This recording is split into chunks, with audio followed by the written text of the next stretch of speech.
Buenos días, buenas tardes, buenas noches, depende de la hora que nos estés, escuchando, ¿no?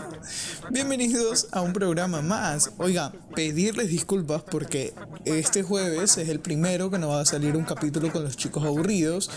Más bien va a salir un tipo de sección que va a salir de vez en cuando. Esta sección se va a llamar a lo escalofriante. Ya tenemos a lo suave, ahora tenemos a lo escalofriante. Espero que les guste. Bueno, va a tratar básicamente de historias de terror, de historias de asesinos seriales. Lo mismo que hacíamos con anterioridad, pero ahora vamos a narrárselas a ustedes, más que a los chicos. Nada más que decirles, vamos con la intro terrorífica. No olviden de seguirnos en nuestras redes sociales, Instagram, Twitter, YouTube y Facebook. ¡Vamos allá!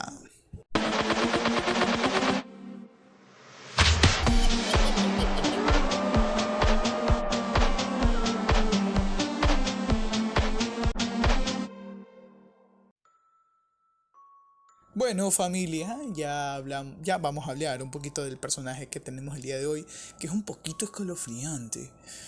Vamos a hablar de Andrei Chikatilo, el cual es un personaje europeo, un asesino en serie de la Unión Soviética. Fue apodado como el carnicero de Rostov, el destripador de Rostov y el destripador rojo. Se dice que asesinó a más de 52 personas. La mayoría de ellos fueron niños y adolescentes. Vamos a hablar un poquito de la infancia de este pequeño hombre, vaya entre comillas. Andrei Chikatilo nació el 16 de octubre de 1936 en una aldea ucraniana llamada Yablochnoye. Dios mío. Bueno, en aquellos años se produjo la colectivización emprendida por la Unión Soviética. El padre de este muchacho, Andrei, se convirtió en un prisionero de guerra de nazis. Para ese entonces su madre tuvo que hacerse cargo de él y de su pequeña hermana de 7 años sin la ayuda de nadie. Una madre emprendedora, luchadora, criando a sus dos hijitos. Sobre su crianza se dicen muchas cosas. Una de ellas es que su madre solía contarles una terrible historia a sus hijos que les traumaría por siempre. Según historia, alguien había secuestrado al hermano mayor llamado Stefan. O sea, su madre les decía que había un hermano mayor, el cual había sido capturado y había sido comido. Pero que la historia parecía haber sido un cuento para asustar niños, en realidad aquella no era una situación extraña para la época. De hecho, en la Ucrania de esos años, la hambruna en las calles era completamente desfavorable, al punto donde se veían cadáveres en las calles descuartizados y gente comer carne cruda o carne cocinada humana por las calles. Sin embargo, vale destacar que la historia del hermano nunca fue confirmada. Parece que la madre tenía un sentido del humor muy raro para que le cuente a sus hijos ese tipo de historia. A pesar de los problemas que lo azotaban, Andrei trató de llevar una vida como todos los niños en su edad. El problema es que no lo fue demasiado bien en la escuela. No precisamente por los estudios, sino por la convivencia con sus compañeros. Completamente normal en un asesino serial. Hasta en la fecha, que hemos hablado de algunos, pues han tenido ese tipo de problemas. Bueno, sabemos que el pobre muchacho tenía problemas físicos como la miopía, que tardó de aceptarla hasta los 30 años, donde por fin pudo utilizar lentes y toda la vaina. También padecía de enuresis nocturna, era de mojar la cama hasta los 12 años, cosa que le pasa a muchos de aquí. A medida que fue creciendo, se hizo mucho más tímido, sobre todo con las mujeres. Desde muy joven se sintió frustrado en el ámbito sexual. En la adolescencia tuvo una relación amorosa con una chica del pueblo, pero esta se vio truncada debido a sus problemas de impotencia. Ay, pobrecito. Entró al servicio militar. Después de terminar la escuela, Andrei presentó el servicio militar para el ejército soviético. Allí decidió dedicarse a los estudios, por lo que se preparó para obtener varios títulos, entre ellos ingeniería, literatura rusa y el dominio marxista. Tras finalizar los estudios se convirtió en un comunista activo. En 1963, Andrei se casó con una mujer llamada Faginay. A pesar de sus problemas sexuales, la pareja tuvo 2 hijos. Aunque no podían mantener una erección, se podía eyacular. Eso dice, ¿no? ¿Quién quita que le haya puesto los cachos?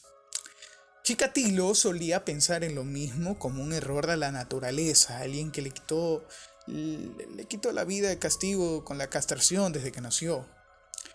Fue descrito como un matrimonio trabajador, amoroso, carácter estable y sumiso. Como padre nunca levantó la voz frente a sus hijos y además se convirtió en un miembro respetado del Partido Comunista. Vaya ahí. Docencia. En 1971 ingresó al mundo de la docencia. Aprovechando lo bien que le iba en los estudios profesionales, decidió titularse como un profesor. Recordemos que para esa época un profesor era, wow, bien pagado, ¿eh?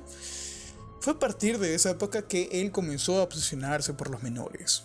Sentía una atracción cada vez mayor por las niñas menores de 12 años, por lo que comenzó a espiarlas. Solía pasearse por los dormitorios para verlas con ropa interior, y mientras la miraba se masturbaba con la mano dentro del bolsillo. ¡Qué asco! Pero poco a poco su vida como profesor comenzó a aparecer cada vez más en la época de escuela. Sus alumnos no lo respetaban. Se negaban a comportarse bien y se burlaban constantemente de él. Solían llamarlo el ganso porque supuestamente tenía los hombros muy largos y tenía ciertas curvaturas, además de su largo cuello.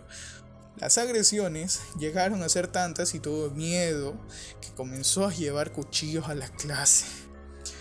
Nunca llegó a usarlos y finalmente años después fue despedido porque algunos alumnos lo acusaron de acoso sexual. Los crímenes de Chikatilo. Primera víctima. Chikatilo cometió su primer crimen en diciembre de 1978.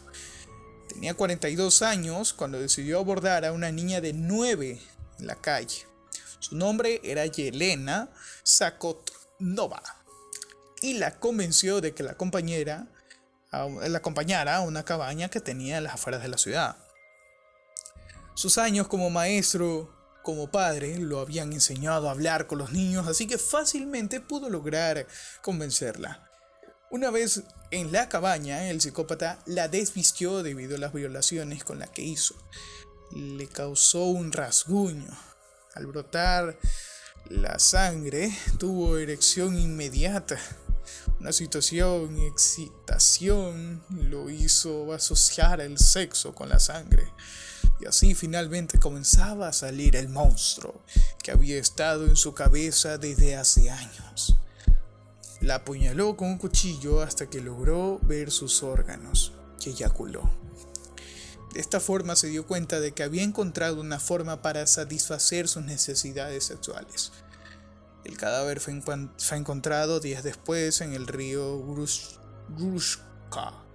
Aunque Chikatilo fue interrogado por las autoridades, el principal sospechoso fue otro agresor sexual llamado Alexei Kravchenko. Hay nombres europeos. Su segunda víctima no llegó sino hasta 3 años después. Tras haber perdido su empleo como profesor, en 1981 comenzó a trabajar como funcionario de abstracción en una fábrica. El empleo lo hacía viajar constantemente por la región, lo que ayudó a buscar víctimas en diferentes lugares. En septiembre no dice el año, pero dice que una prostituta de 17 años fue su objetivo. Era tener sexo con la chica, sin embargo, no pudo tener una erección. Y la chica se burló de él, lo que hizo enfurecerse tanto que perdió el control y la mató salvajemente.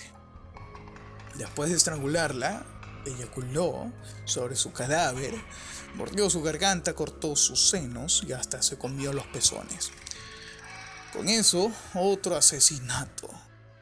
Chikatilo comprendió que hacer eso representaba el acto sexual supremo para él. Esa era su mayor fuente de excitación que podía conseguir. Después de aquello, poco a poco se irían sumando más y más víctimas.